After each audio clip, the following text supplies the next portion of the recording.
Estimados alumnos, bienvenidos a la clase 4. En esta ocasión vamos a ver, sí, ya vimos lo que es el derecho, las generaciones de derecho, la jerarquía de las normas, y también vimos, empezamos a ver la parte de derecho individual del trabajo, ¿sí? Continuando con esta clase de derecho individual del trabajo, hoy nos toca ver la parte de los derechos y deberes que tienen en común, ¿sí?, en toda relación laboral, y también los derechos y deberes que tiene cada parte, ¿sí?, en particular. Así como también vamos a terminar con viendo un poco lo que son las licencias. Bien.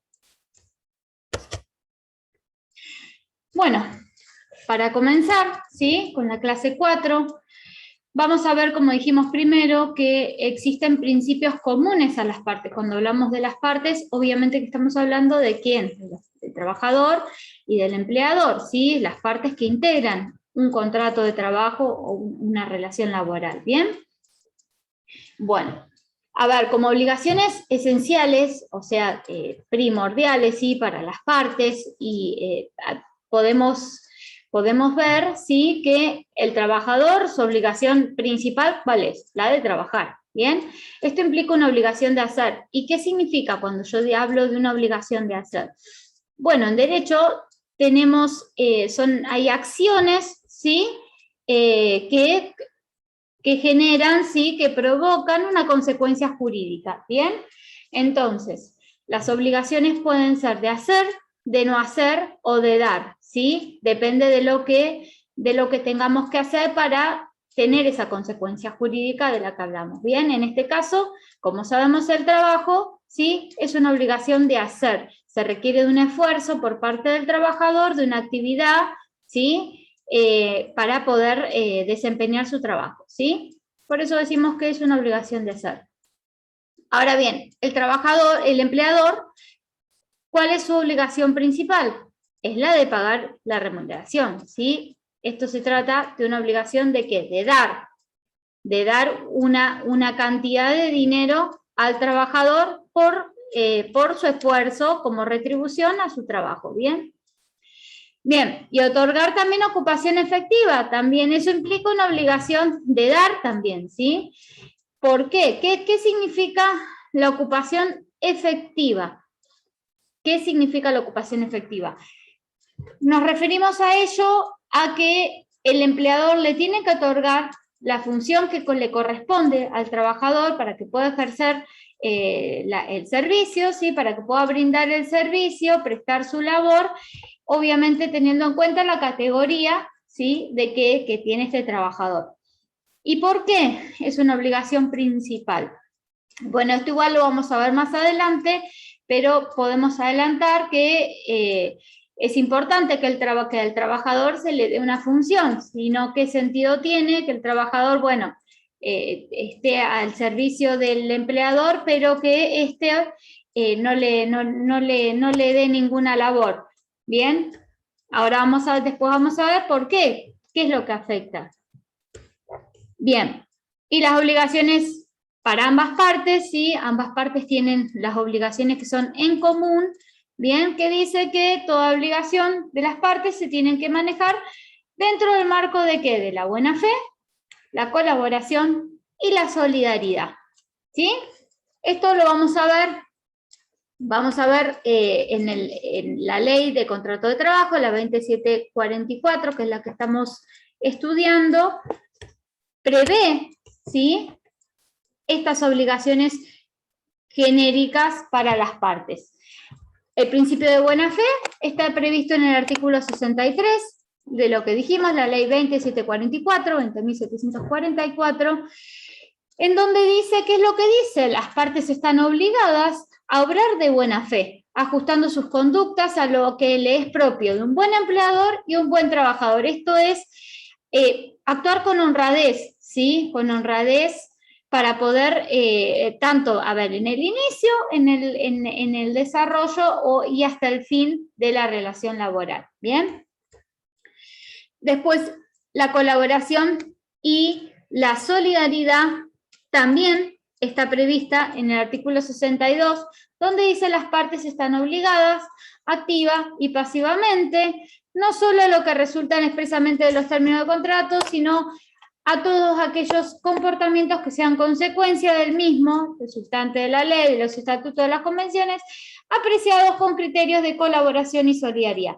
Aquí recepta la colaboración y solidaridad como un deber fundamental ejercido de ambas partes. Bien, ¿y qué es la colaboración? ¿Y qué es la solidaridad? Por colaboración podemos se entiende, ¿sí?, que son las acciones desplegadas por dos o más personas para llegar a un objetivo en común. Son los esfuerzos que realizan dos o más personas, en este caso va a ser tanto el trabajador como el empleador, para llevar a un bien común, ¿sí? A un objetivo en particular, un objetivo concreto.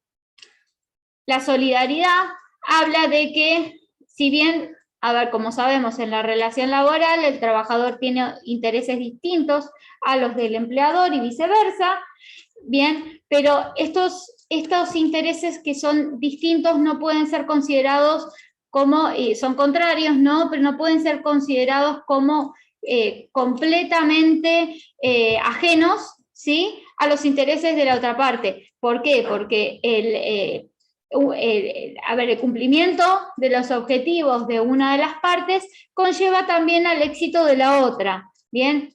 Y la solidaridad tiene que ver un poquito con esto, que es el esfuerzo que realiza una de las partes para poder contribuir con los objetivos de la otra, ¿sí? Bien.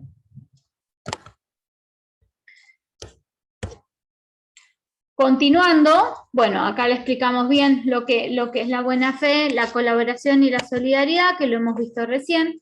Ahora vamos a pasar a ver los derechos y deberes que tiene cada una de las partes en particular. ¿Bien? Bueno, claro está que el primer y principal derecho que tiene el trabajador es de la percepción del salario. ¿Y qué dice la ley al respecto? ¿Sí? La ley dice que el empleador está obligado a satisfacer el pago de la remuneración debida al trabajador en los plazos y en las condiciones previstas por la ley. O sea que el empleador debe pagar en tiempo y forma al trabajador este pago, esta remuneración. ¿Bien? Producto de la, es una consecuencia, es una contraprestación, ¿sí?, por el esfuerzo dado por parte del trabajador, por su labor. Bien. En este caso, fíjense, lo que yo les quiero marcar acá, como primer punto, ¿sí?, que estamos hablando de derechos del trabajador, y la ley, al prever la percepción del salario, comienza diciendo que es el empleador que está obligado, o sea que es un deber del empleador. ¿Y esto por qué? Como hablamos, ¿sí?, tienen intereses completamente opuestos, el trabajador y el empleador. O sea, ¿esto qué quiere decir? Que los derechos del trabajador van a implicar ¿qué cosa? Las obligaciones, el deber del empleador, ¿sí? Y viceversa, o los deberes del trabajador también van a implicar esas facultades, esos derechos que va a tener el empleador en toda relación laboral, ¿sí? Por eso comienza diciendo que es el empleador el que tiene esa obligación de pagar en tiempo y forma, y ese es un derecho del trabajador, ¿bien? Aclarado esto, continuamos. Hablando de la ocupación efectiva, que es lo que hablamos, lo prevé el artículo 78 de la ley. Siempre les aconsejo, sí, que cuando vayan a buscar fuentes o vayan a investigar por internet, que busquen las fuentes oficiales. Esta es una fuente oficial y como nos damos cuenta, porque es .gov.ar, es como termina, ¿sí?, el link de la página. ¿Bien? El deber de ocupación dice así, vamos a ir estudiando y analizando cada artículo a ver a qué se refiere. El empleador deberá garantizar al trabajador ocupación efectiva de acuerdo a su calificación o categoría profesional, eso lo hemos adelantado, salvo que el incumplimiento, dice, responda a motivos fundados que impidan la satisfacción de tal deber. Bien, a ver, en principio el trabajador, ¿qué tiene que hacer? Trabajar. Para ello, ¿qué se necesita? Previamente, que el empleador le dé la función, le dé un rol, ¿sí?, una función para que pueda el trabajador cumplir con su obligación principal, como dijimos.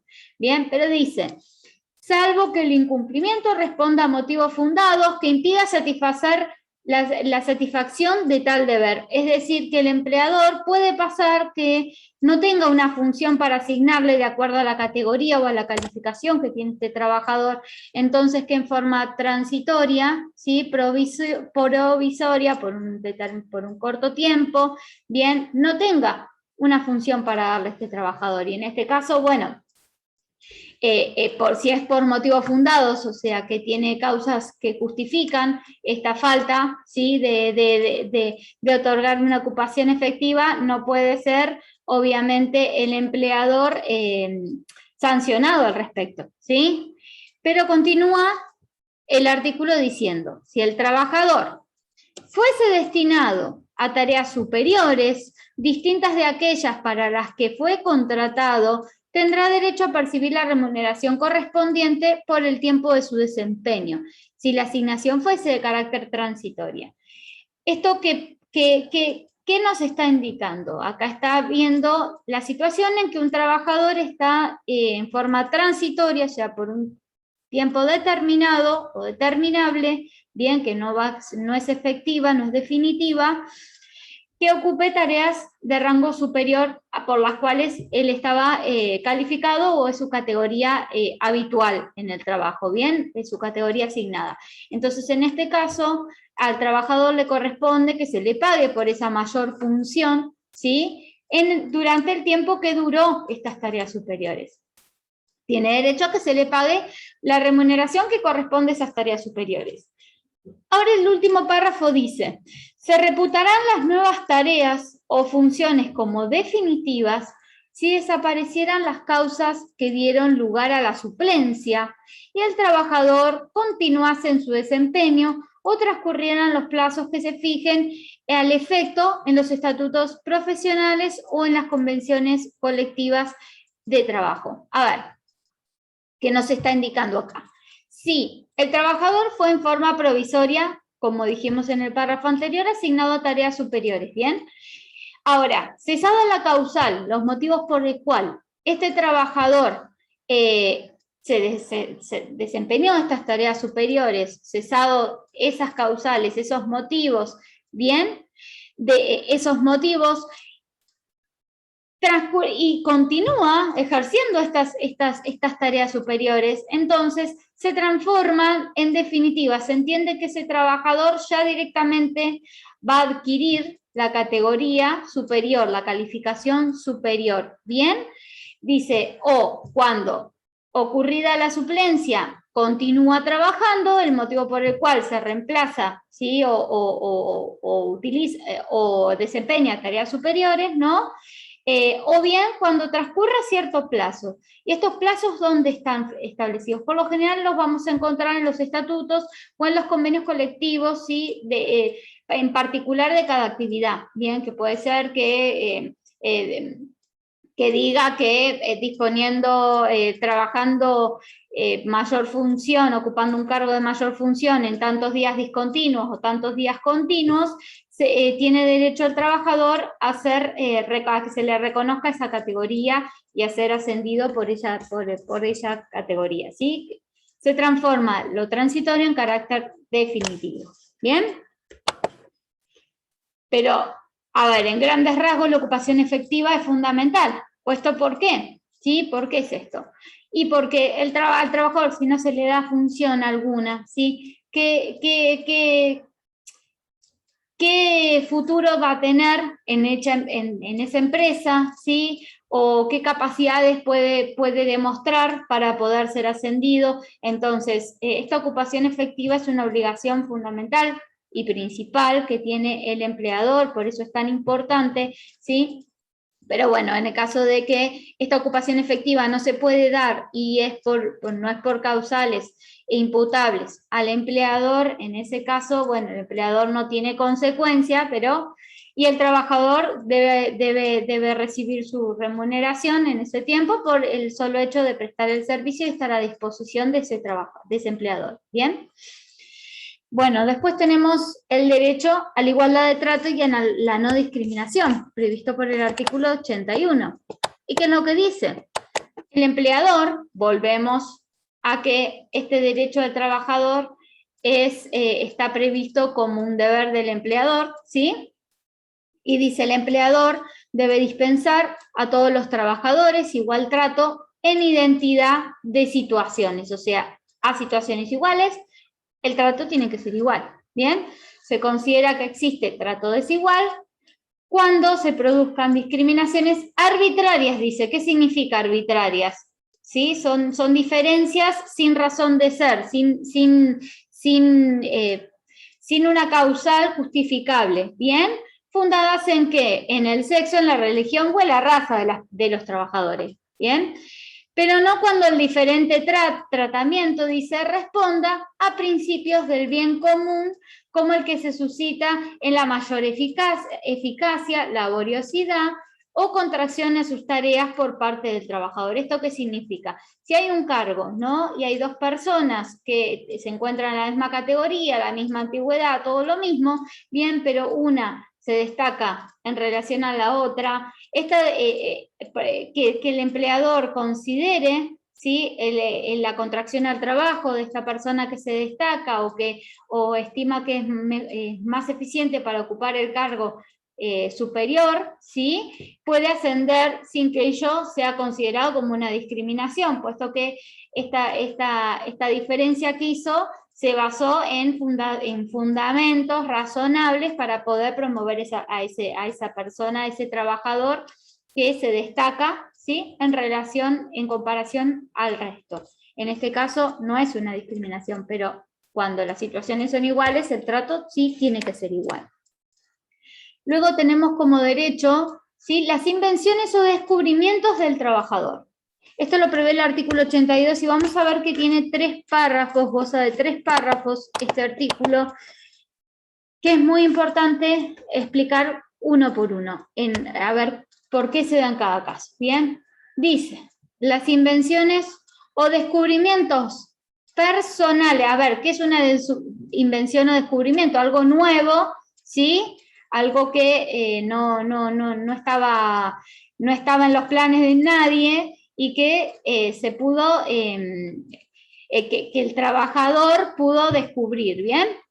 Dice, las invenciones o descubrimientos personales del trabajador son propiedad de este, o sea, del trabajador, aun cuando se haya valido de instrumentos que no les pertenecen. O sea, si el trabajador trabajando, utilizando los elementos de trabajo, ejerciendo su labor, ¿sí? Los elementos de trabajo, los cuales no le pertenecen, descubre o inventa algo distinto, ¿sí? a lo que se venía haciendo en la empresa, esta invención, este descubrimiento, le va a pertenecer al trabajador. Ese es un punto. El segundo punto que prevé la ley es el siguiente. Las invenciones o descubrimientos que se deriven de los procedimientos industriales, métodos o instalaciones del establecimiento, o de experimentaciones, investigaciones, mejoras o perfeccionamientos de los ya empleados, son de propiedad del empleador. ¿Qué es lo que está diciendo todo este choclazo de determinaciones y demás? Bueno, todo aquel invento o descubrimiento que se realice durante el proceso normal de trabajo, bien, de la empresa, le va a pertenecer al empleador, ¿sí? No es algo creado personalmente por el trabajador, sino que producto de estos procesos se llegó a alguna mejora o algún perfeccionamiento de la forma, del método en que este establecimiento se desempeña, ¿sí? Cumple con sus objetivos. Entonces, en este caso le va a pertenecer al empleador, ¿bien? Porque no es algo que se puede tomar como que el trabajador es de propiedad del trabajador, porque el trabajador de hecho no lo creó, no lo inventó, sino que se derivó del propio proceso perteneciente a la empresa, ¿sí?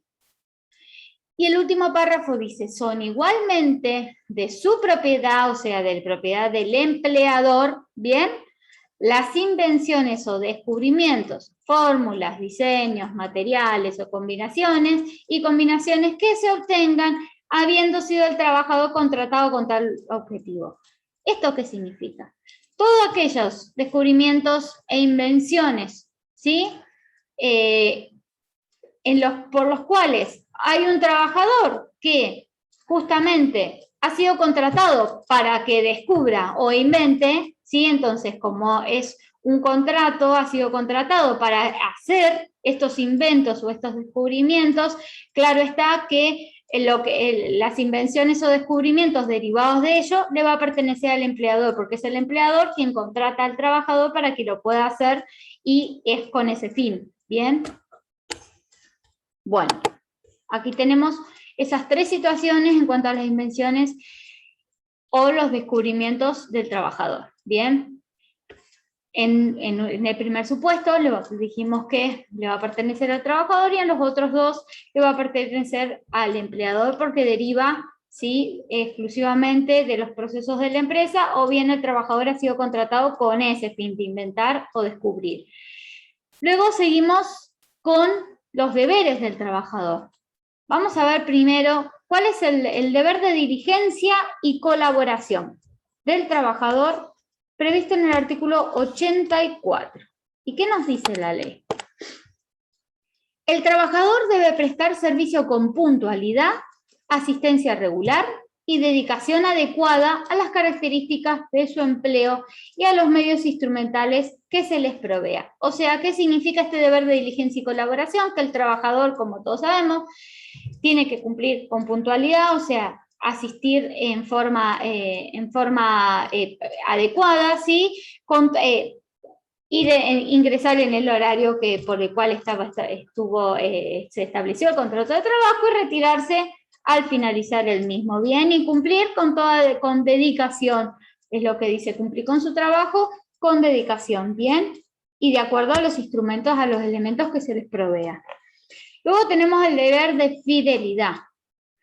¿Y a qué nos referimos con el deber de fidelidad? O bien, mejor dicho, ¿a qué se refiere la ley con este deber de fidelidad? Bien, dice, el trabajador debe observar todos aquellos deberes de fidelidad que deriven de la índole de las tareas que tengan asignadas, guardando reserva o secreto de las informaciones a que tenga acceso y que exijan tal comportamiento de su parte.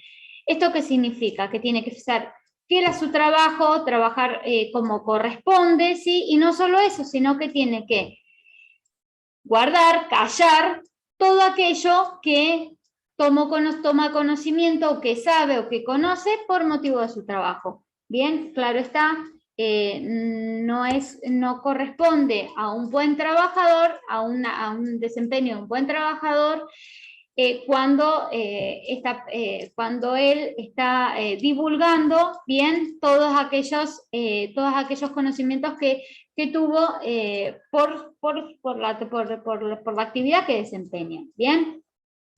No está bueno, por ejemplo, que un empleado de recursos humanos ande divulgando los sueldos que percibe cada trabajador, por ejemplo, ¿sí? Bien. Deber de obediencia. El artículo 86 prevé este deber y dice lo siguiente: el trabajador debe observar las órdenes e instrucciones que se le impartan sobre el modo de ejecución del trabajo, ya sea por el empleador o sus representantes. Debe conservar los instrumentos o útiles, ¿sí?, que se les provean para la realización del trabajo, sin que asuma la responsabilidad por el deterioro que sufra del uso derivado normal. A ver, acá hay dos puntos a separar, ¿bien? Vamos primero con el deber de obediencia. ¿Y qué dice? Que el trabajador tiene que cumplir con todas las órdenes que se le imparta al empleador. Como dijimos, ¿bien? El empleador ¿sí? El trabajador se encuentra subordinado a la disposición del trabajador, del empleador, a lo que el empleador le ordene y le indique. Entonces, como deber del trabajador es cumplir con esas instrucciones o con esas mandas que le emite el empleador. ¿Bien? Luego, este mismo artículo habla de La custodia, que es el deber siguiente de los instrumentos de trabajo, y ¿qué dice? Que tiene que el trabajador obviamente cuidar de los elementos por los cuales se le provee para poder ejercer su labor, ¿sí? Y obviamente no asume la responsabilidad, o sea que no puede ser culpado, ¿sí? Por los deterioros de los elementos que se utilicen, que surjan, que se provoquen por la utilización, por el uso normal, ¿sí? Y que corresponde de los instrumentos, por el desgaste habitual. ¿Bien? Ahora vamos a ver otro deber que es el de responsabilidad por daños, que tiene suma relación con esto, y dice, el trabajador es responsable, aquí sí se le va a atribuir la responsabilidad al trabajador, frente al empleador cuando, ¿sí? De los daños, de todos los daños que cause a los intereses de este, o sea, del empleador, por dolo o culpa grave en el ejercicio de sus funciones. O sea, todos aquellos daños que el trabajador cause por dolo o por culpa grave, ahora vamos a ver cuál es la diferencia, tiene que asumir la responsabilidad frente al empleador, ¿bien? De todos esos perjuicios que le causa al empleador por no actuar como es debido. ¿El dolo qué significa? ¿Cuál es la diferencia entre el dolo y la culpa grave? ¿Bien? El dolo es la intención, en este caso de provocar ese daño, ¿sí? Es la intencionalidad de provocar ese daño. Ahora, la culpa habla de que no fue una intención directa, una idea del trabajador de causarle un daño, pero que por culpa, y en este caso tiene que ser grave, ¿bien? O sea, por su desempeño, desinterés, por su negligencia, bien, cause, ¿sí? Por su negligencia grave, cause un perjuicio al empleador. Por ejemplo, tiene el deber de custodiar los elementos de trabajo y que el trabajador deje, por ejemplo, las herramientas que se le proveyó para ejercer el trabajo, que las deje afuera, en un lugar público, entonces donde cualquiera que pasó se llevó las herramientas y bueno, eso es una actitud que puede ser tomada como una culpa grave porque por su negligencia, no guardar los elementos de trabajo, produjo un daño, ¿sí?, al empleador, y por este daño sí es responsable el trabajador. No por el daño que se cause producto del uso, del desgaste normal, ¿sí?, de los elementos de trabajo. O a que por algún descuido muy grave del trabajador se provoque una rotura de una maquinaria. Bueno, eso es responsable el trabajador que lo causó, ¿bien? O aquel que afectó adrede, a propósito, ¿bien? Con esta intención, con este dolo, que rompió la maquinaria para no poder trabajar, por ejemplo, ¿bien? En todos esos casos sí va a ser responsable el trabajador. Luego tiene el deber de no concurrencia. A ver, el deber de no concurrencia se suele confundir con concurrencia, por la palabra concurrencia, con concurrir, con asistir al trabajo. Y no es eso el fundamento legal, ¿sí?, sino que el deber de no concurrencia se refiere con la lealtad, ¿sí?, con el principio de lealtad. Vamos a leerlo, ¿sí?, a estudiarlo. Dice, el trabajador debe abstenerse, o sea que no lo puede hacer, ¿sí?, debe evitar de ejecutar negociaciones por cuenta propia o ajena, o sea, realizar otros negocios, ya sea en su beneficio particular o en beneficio de otro, ¿sí?, obviamente ajena hace a la idea de que no sea ni del trabajador ni del empleador, ¿bien?, que pudieran afectar los intereses del empleador, salvo autorización de este, o sea que no puede el trabajador dedicarse a realizar otros tipos de negocios, ya sea por sí o bajo la manda de otra persona, ¿sí?, que no sea el empleador, que puede afectar al empleador, los intereses, los objetivos del empleador, a menos que este empleador lo autorice. pero por ejemplo, utilizar la información, como dijimos, que tiene el trabajador para pasarle a las empresas de la competencia del empleador, o bien trabajar para la competencia del empleador. Entonces trabajan tanto para el empleador como para la competencia, y que esto obviamente le puede causar un perjuicio al empleador. Ahora bien, si el empleador lo autoriza a trabajar, está bien, pero si no, tiene este deber de ser leal con el empleador, con los intereses del empleador, y no hacer nada que lo pueda afectar. ¿Bien? Luego tiene el deber de prestar auxilio en casos de peligro grave o inminente. ¿Esto qué dice? El trabajador está obligado a prestar auxilio que se le requieran, o sea, el empleador le tiene que pedir al trabajador esta ayuda, ¿sí? En caso de peligro grave o inminente, tanto para las personas como para las cosas incorporadas en la empresa. Es decir, en un caso de urgencia, no sé, que por un motivo que hay un principio de incendio, un principio de inundación, que el empleador le pida al trabajador que lo ayuden, tanto obviamente no le cause un perjuicio al trabajador, que se lo pueda hacer, ¿no? Pero que lo ayude para poder cortar con la inundación, ¿sí? Para poder evitar un daño mayor, tanto a las personas como a los bienes de la empresa, ¿sí? Bueno, con esto terminamos los derechos y deberes por parte del trabajador. Ahora vamos a ver los derechos y deberes que le corresponden al empleador. ¿Bien? Como derecho, vamos a empezar la facultad de organización. Es el artículo 64. ¿Y qué nos dice el artículo 64? El empleador tiene facultades suficientes para organizar económica y técnicamente la empresa, explotación o establecimiento. ¿Esto qué dice la ley? Le da al empleador, ¿sí?, la potestad, bien el derecho de poder organizar, administrar, ¿sí?, económicamente, hablamos en cuanto al dinero, a la distribución de los recursos, y técnicamente a cómo se va a desempeñar la empresa, ¿sí?, de qué forma, cuál va a ser la modalidad de trabajo, bien, de la empresa o establecimiento. Eso es facultad del empleado, es lo que dijimos. El trabajador tiene que obedecer las órdenes y la dirección, las instrucciones que el empleador le imparta. ¿Bien? Todos estos derechos hacen a esta facultad del empleador que hablamos. El artículo 65 habla de la facultad de dirección. ¿Y qué significa dirección?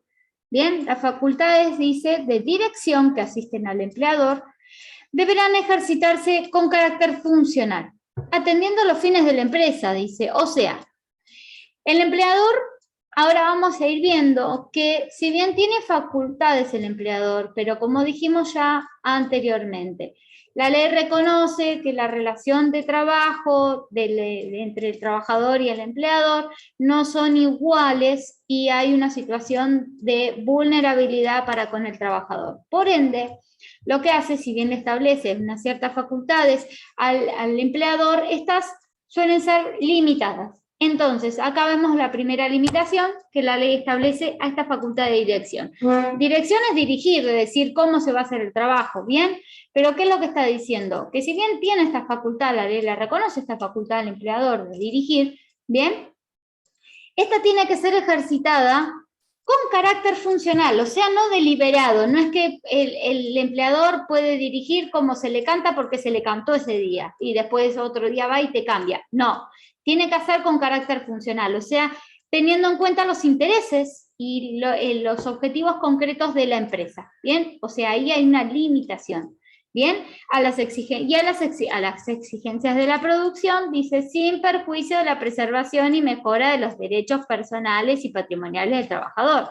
O sea, toda esta dirección, todas estas órdenes que les dan, no pueden afectar derechos personales y patrimoniales, estamos hablando en cuanto a económicos, bien, en cuanto a material del trabajador. Ahí tenemos otra limitación que establece la ley, ¿sí? Luego tenemos el poder disciplinario. ¿Y ¿qué sería este poder disciplinario? La misma palabra lo dice, bien, que es la facultad que tiene el empleador, dice que podrá aplicar medidas disciplinarias. Otra limitación, proporcionadas a las faltas o incumplimientos demostrados por el trabajador. O sea que ante una falta chica o un incumplimiento leve del trabajador, no puede ser sancionado con medidas disciplinarias graves, ¿sí? No puede ser despedido, por ejemplo, si llega una vez tarde el trabajador. Bien, entonces, la sanción que aplique el empleador tiene que tener su límite y este límite está dado por la proporcionalidad, que tiene que ser proporcional, bien, al incumplimiento, ¿sí?, de este trabajador.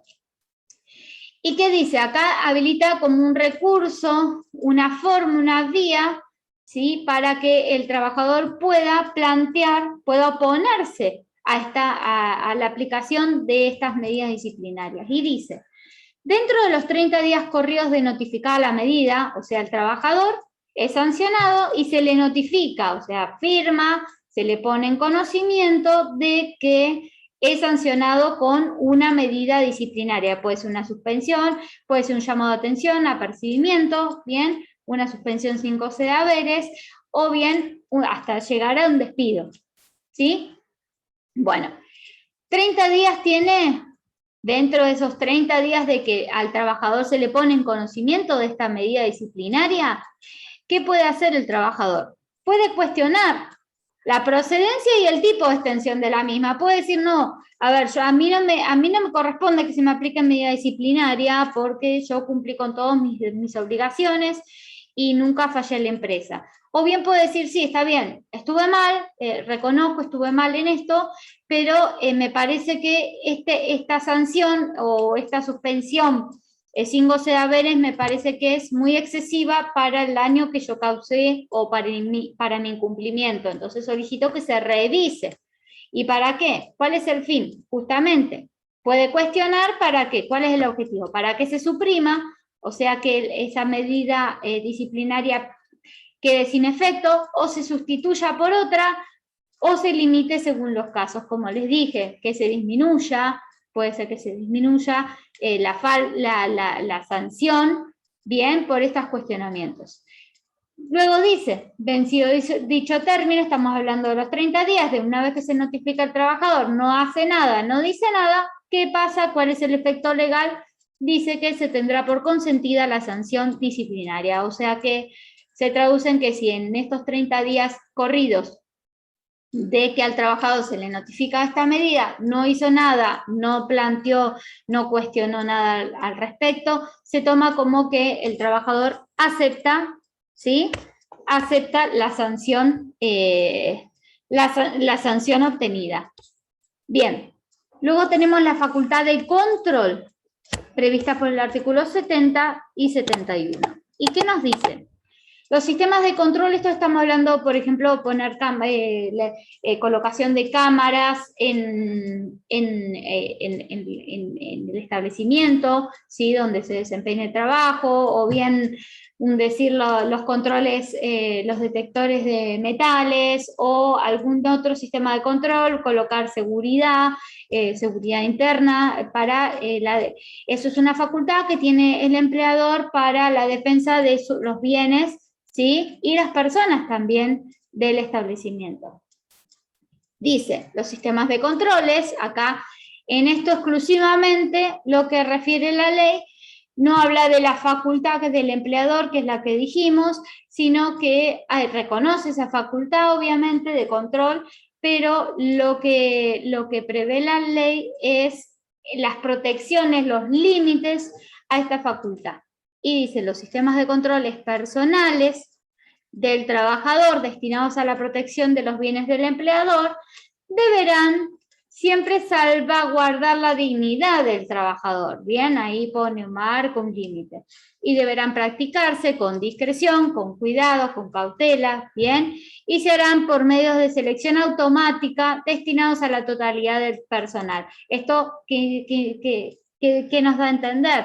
Que no puede haber una persecución a un trabajador en particular, sino que pueden ser controles aleatorios o a todo el personal, pero tiene que ir dirigido a la totalidad del personal, no puede ir dirigido a un trabajador en particular, ¿bien? Porque eso ya sería una persecución. Los controles del personal femenino deberán ser reservados exclusivamente a personas de su mismo sexo, o sea, los controles de palpados, un decir, o de requisa para poder ver a ver qué llevan en la mochila o lo que fuere, sí tienen que ser obviamente con cautela, pero cuando se realizan personal o una trabajadora femenina, estos controles tienen que estar realizados por una seguridad femenina, ¿sí? Y luego dice que los controles referidos en el artículo anterior, ¿sí? Todo esto que estuvimos viendo, así como los relativos a la actividad del trabajador, deberán ser conocidos por este. ¿Qué significa? Que le pone también la obligación, ¿sí?, al empleador que dé a conocer respecto de estos sistemas de control que se manejan en la empresa. El ius variandi lo vamos a ver un ratito más. Por una cuestión lo vamos a tratar de manera particular. Bueno, lo vamos a ver ahora y luego continuamos con los deberes del empleador. ¿Bien? El ius variandi, ¿qué significa? Ius son palabras, es un término en latín, ¿bien? Ius es derecho y variandi significa cambio, cambiar, ¿sí? Es la facultad que tiene el empleador, de cambiar, de modificar, ¿sí? De modificar está previsto en el artículo 66, la forma y la modalidad del trabajo. ¿Y esto qué significa? ¿Y por qué es tan importante? Dice, vamos a leer bien clarito. El trabajador está facultado para introducir todos aquellos cambios relativos a la forma, dijimos la forma de qué se trataba, de que si es escrito, que si es verbal, ¿sí? El contrato de trabajo, y la modalidad, ¿cuáles eran los modos? El contrato a plazo fijo, tenemos el contrato a plazo fijo, los contratos por tiempo indeterminado y todo lo demás, y la forma obviamente la forma en que se va a desempeñar el trabajo, ¿bien? Dice de la prestación del trabajo. En tanto esos cambios, acabamos de vuelta con limitaciones a esta facultad del empleador, no importen un ejercicio irrazonable de esa facultad, ni alteren modalidades esenciales del trabajador, ni causen perjuicio material ni moral al trabajador. Modalidades esenciales del contrato, ni causen perjuicio material ni moral al trabajador. Esto, hay 3 limitaciones. Si bien dice la ley, bueno, yo te reconozco que vos como empleador vas a poder realizar cambios, obviamente, como dijimos, en funciones con carácter funcional, ¿sí? De acuerdo a los fines concretos de la empresa, puede ser que el fin, la situación de la empresa cambie con el tiempo, por eso necesiten cambiar la modalidad y la forma, pero les impone 3 grandes límites. Que este cambio que realice el empleador, en primer punto, no puede ser irrazonable, no puede ser una decisión irrazonable, un uso irrazonable, ilógico de esta facultad de modificar. ¿Esto qué significa? Que tiene que tener su razón de ser, que tiene que tener su motivo por el cual se realice esa modificación, y ese motivo tiene que estar obviamente de acuerdo a los intereses o a los objetivos concretos de la empresa. Bien, una justificación, una razón de ser, algo que se justifique de por qué se hacen estos cambios. Segunda limitación, que no altere las modalidades esenciales del contrato, dice la ley. Entonces, las modalidades esenciales del contrato, no me puede venir el empleador a decir, bueno, yo te contraté por tiempo indeterminado, pero ahora te lo voy a modificar y te lo voy a cambiar a la forma y te la voy a hacer, te lo voy a cambiar a plazo fijo, porque en 6 meses más no te necesito más y te tengo que despedir. No, eso es modificar ¿sí? La modalidad esencial, porque yo fui contratado por tiempo indeterminado, no me pueden cambiar ahora esta modalidad. ¿Bien?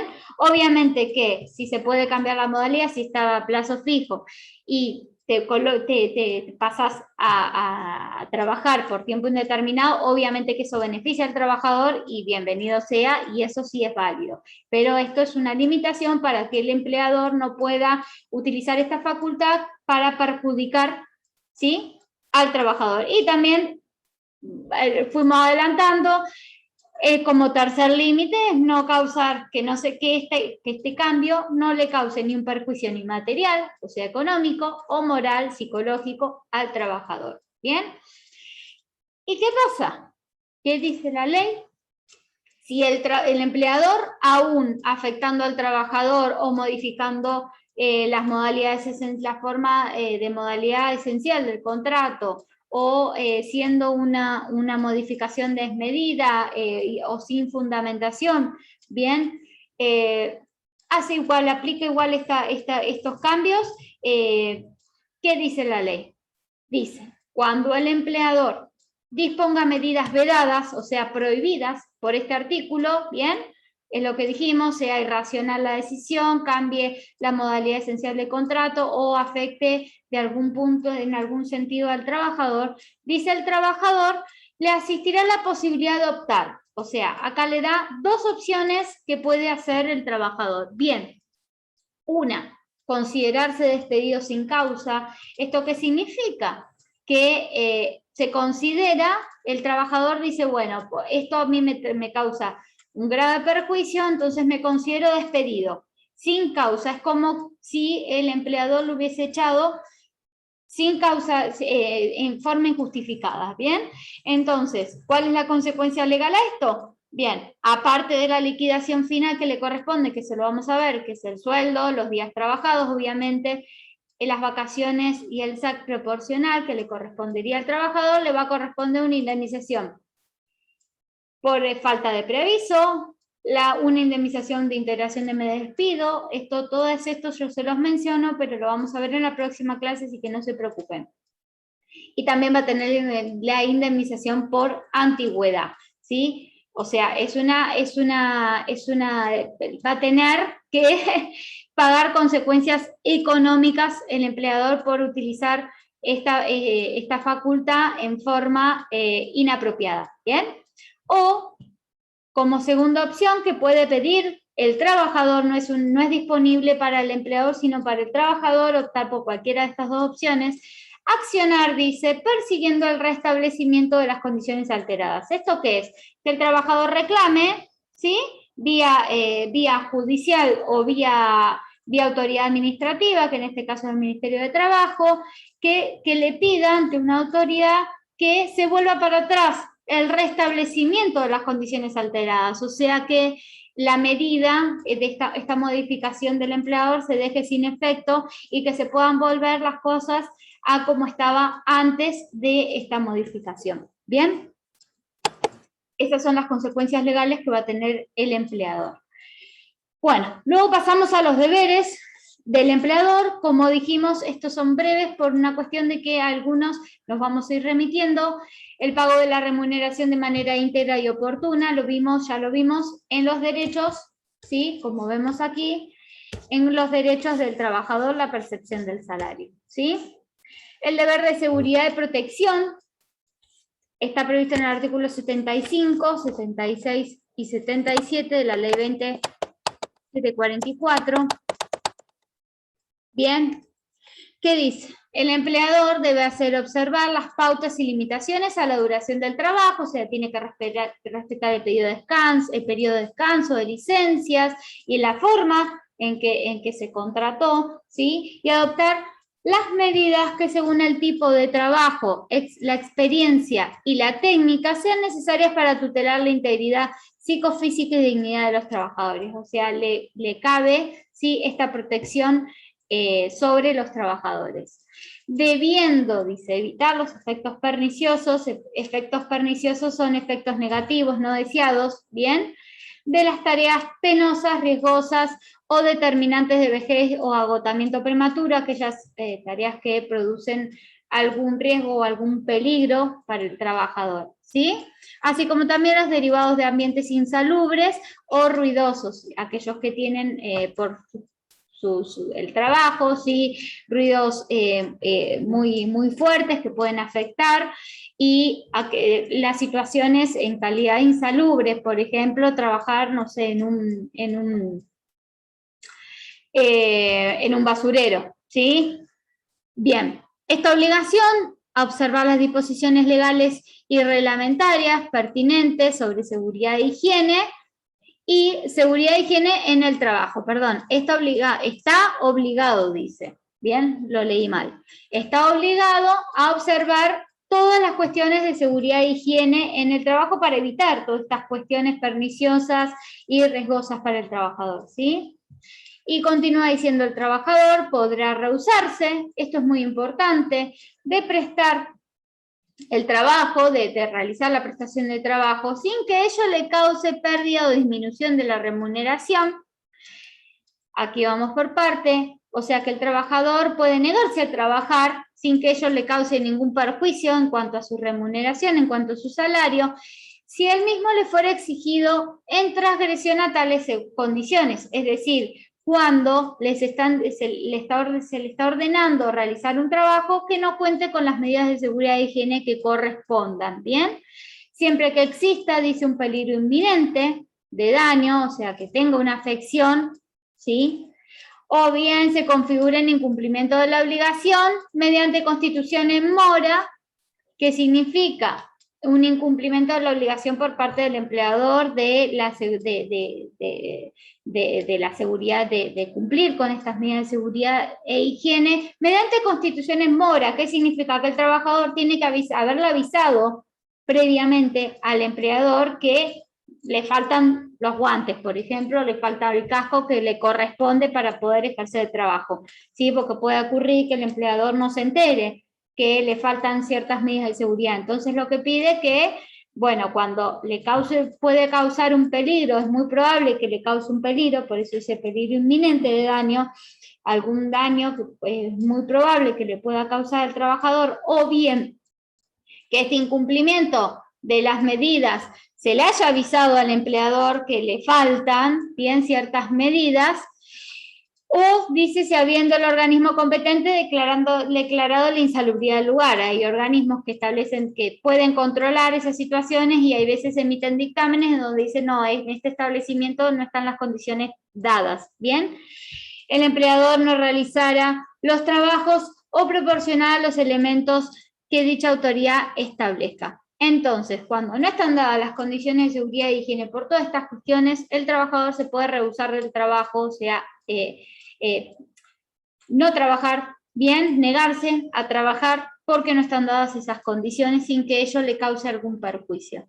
Y dice, el empleador deberá reintegrar al trabajador los gastos suplidos por el trabajador, para el cumplimiento adecuado del trabajo y resarcirlo de los daños sufridos en los bienes por el hecho y en ocasión del mismo. A ver, acá se da la situación en donde, por ejemplo, no están dadas las medidas de seguridad e higiene, como dijimos en el artículo anterior, y el trabajador se provee de sus propios elementos de seguridad e higiene para poder ejercer ese trabajo. Entonces, tiene derecho a que se le reintegre todo lo que gastó, bien, por este incumplimiento del empleador, o a que se le cubran, se reciba una compensación por el daño que le causó haber trabajado sin los elementos de trabajo, ¿bien? O que el trabajador proporcione sus elementos, tiene la obligación del empleador de reintegrarle todo el dinero que gastó en ello, o bien cuando decide el trabajador realizar el trabajo bajo esas condiciones que no corresponden con la higiene y la seguridad que debería de tener, bueno, a que se le indemnice por el daño que se le provocó, ¿sí? Y el 77 habla de la protección, el deber de protección que tiene el empleador para la vida, ¿sí? Y los bienes del trabajador cuando éste habite en el establecimiento y cuando se le proveyese de alimentos y vivienda. Esto es cuando el empleador como un pago en especie, como vimos de la remuneración, le otorga, le da una vivienda o le tiene que proveer por el tipo o la modalidad de trabajo, le tiene que proveer de alimentos. Entonces, en cuyo caso la alimentación tiene que ser adecuada, bien, a las necesidades del trabajador y a su familia, en el caso de que la familia se encuentre residiendo en el establecimiento junto con el trabajador. Bien. Luego tenemos el deber de ocupación, es lo que le dije, lo que hablamos de la ocupación efectiva, así que por ello nos remitimos a ello, ¿sí? El deber de diligencia e iniciativa, ¿qué es lo que dice? El empleador deberá cumplir con las obligaciones que resulten de esta ley, los estatutos, las convenciones, los sistemas de seguridad, de modo de posibilitar al trabajador el pleno goce, ¿sí? Goce íntegro y oportuno de los beneficios que se acuerdan. ¿Eso qué significa? Que acá lo que se le está pidiendo al trabajador, al empleador, que tenga que, a ver, por la relación de buena fe que tienen que tener, ¿sí? La relación común de buena fe, que se desempeñe como un buen empleador y que haga cumplir, que cumpla con todo lo que, todos los beneficios que las leyes y las demás normativas le acuerdan al trabajador. ¿Bien? Bueno. Tenemos el deber de ingresar los aportes y contribuciones de la seguridad social, eso igual, es una obligación del empleador, ¿bien? Sí.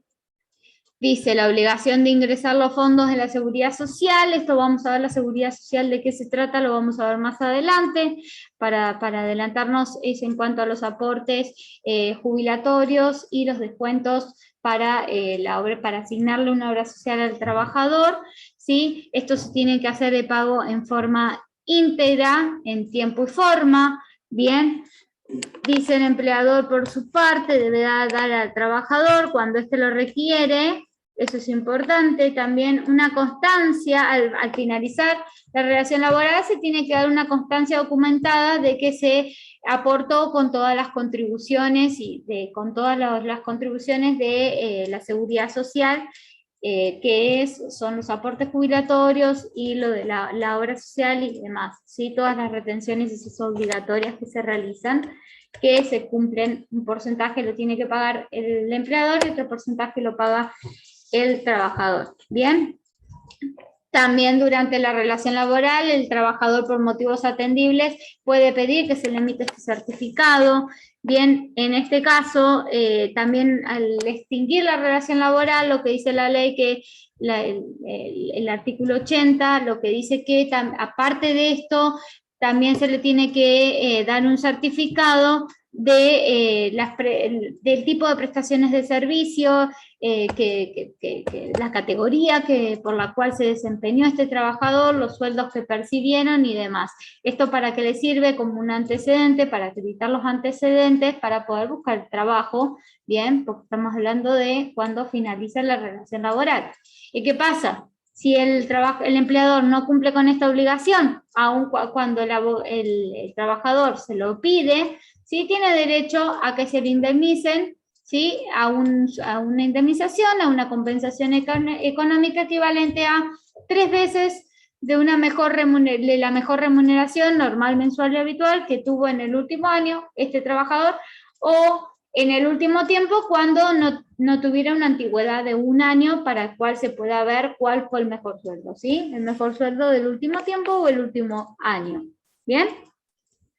El deber de no discriminar y de igualdad de trato también lo hemos visto, pero lo que dice que el empleador debe dispensar a todos los trabajadores igual trato de identidad, eso ya lo dijimos, y agregamos el artículo 17, ¿sí?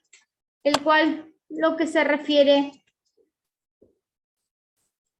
es a que por esta ley se prohíbe cualquier tipo de discriminación entre los trabajadores por motivo de sexo, raza, nacionalidad, religiosos, políticos, gremiales o de edad. ¿Bien? Bueno. Y nos queda por último el deber de formación profesional. Bueno, el deber de formación profesional se incorpora, ¿sí? Por ley, acá, la ley 24.576 se incorpora, y como los artículos están dados en forma correlativa, al momento de agregar estos artículos de la formación profesional, se dispone que los artículos se encuentren sin números, por eso es S/N, ¿bien? Pero que se agreguen a la ley de contrato de trabajo. ¿Y qué es la formación profesional? Son todas aquellas capacitaciones que le corresponden al trabajador para que puedan desempeñarse en forma adecuada en el establecimiento. Y esto le compete al empleador de esa obligación de capacitar a los trabajadores, ¿sí? De acuerdo a los intereses de la empresa y demás. Y también le reconoce al trabajador el derecho, sí, la facultad de poder capacitarse de todos aquellos temas que le resulten interesantes. Estudiar no significa que cumpla con los fines de la empresa, ni mucho menos, y para eso también se le reconoce poder pedir ciertos días, bien, para poder cumplir con esas capacitaciones. Bien. Finalizado esto, vamos a ver el tema de las licencias reconocidas por la ley. Tenemos el descanso anual compensatorio, ¿sí? Que son las vacaciones, las famosas vacaciones. Acá lo que vamos a tener en cuenta es la antigüedad que tiene el trabajador al 31 de diciembre del año, ¿sí? Que corresponde esas vacaciones. Por ejemplo, si las vacaciones, te van a dar vacaciones correspondientes al año 2020, ¿sí? Se tiene que contabilizar para ver cuántos son cuál es la licencia que te corresponde, cuántos son los días de descanso que te corresponde, teniendo en cuenta la antigüedad que tendría este trabajador al 31 de diciembre del 2020, como dijimos en el ejemplo. ¿Bien? Para gozar de esta licencia no es necesario tener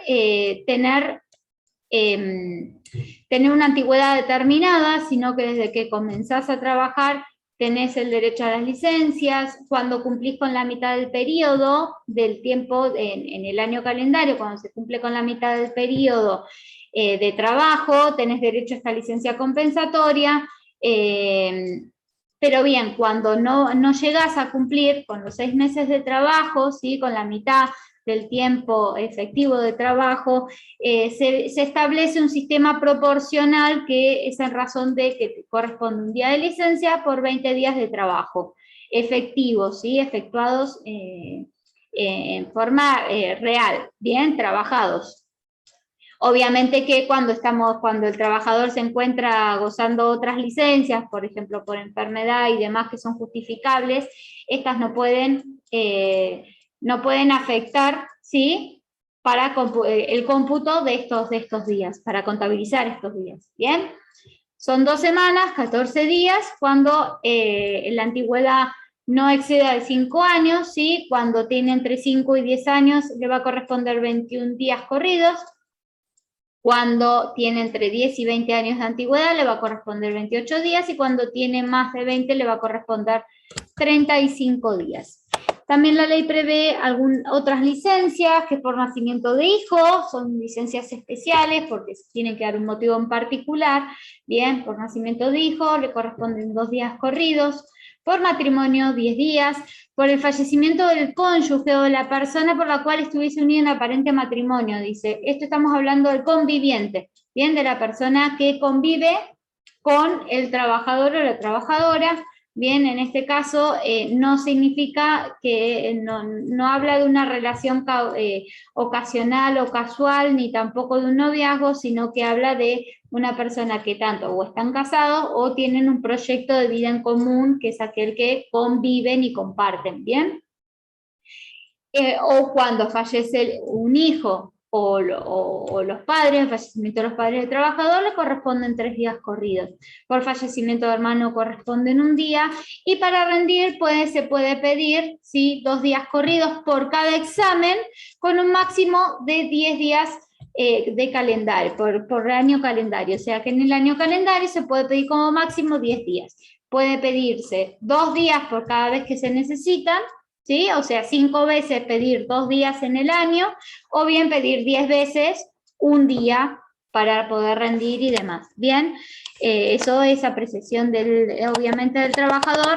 Igual de todos modos, esta ley de contrato general, bien, por lo general en los convenios colectivos de las actividades particulares suelen prever otros tipos de licencia o incluso otorgar más días, ¿sí? Por estas causales, en cuyo caso, obviamente, como dijimos, va a corresponder aplicar la ley que es más favorable para el trabajador, ¿sí? Y aclarar en cuanto a los feriados y los días no laborables. Los feriados son los que por calendario ya establece el Estado, ¿sí? El Poder Ejecutivo ya establece cuáles van a ser los días que se consideran feriado en el caso de que el trabajador sea empleado en estos días feriados. Le corresponde que se le abone, además de la remuneración normal, una idéntica, otra idéntica, o sea, el doble. Por eso se suele decir que el trabajador, las horas en feriados son al 100%, porque si el trabajador cobra 1.000 pesos diarios, ese día tiene que percibir 1.000 pesos más otros 1.000 pesos como compensación por haber trabajado en un feriado, ¿bien? Y los días no laborables, para tener en cuenta, los días no laborables son optativos, salvo ciertos trabajos, como ser los bancos, por lo general los municipios también, o la administración pública también, se toma estos días no laborables. Bien, ¿y qué son estos días no laborables? Son aquellos días en los que se fijan, en los cuales no son obligatorios, ¿sí? De no trabajar, sino que quedan a disposición del empleador si el trabajador tiene que concurrir o no a trabajar. En uno o en otro caso tiene que cobrar el salario habitual, ¿bien? O sea, si el trabajador dice, no, en el día no laborable vamos a trabajar, que por lo general suelen ser, por ejemplo, en los comercios, que sucede en abril, porque obviamente cuando el comercio está cerrado, el empleador no gana dinero y debe pagarle aún así el sueldo al trabajador, ¿bien? Y si lo decide trabajar, le tiene que pagar. Y si decide no trabajarlo, le tiene que pagar de todos modos, ¿bien? Bueno, con esto finalizamos la cuarta clase. Espero se encuentren bien y bueno, nos vemos en la próxima. Hasta luego.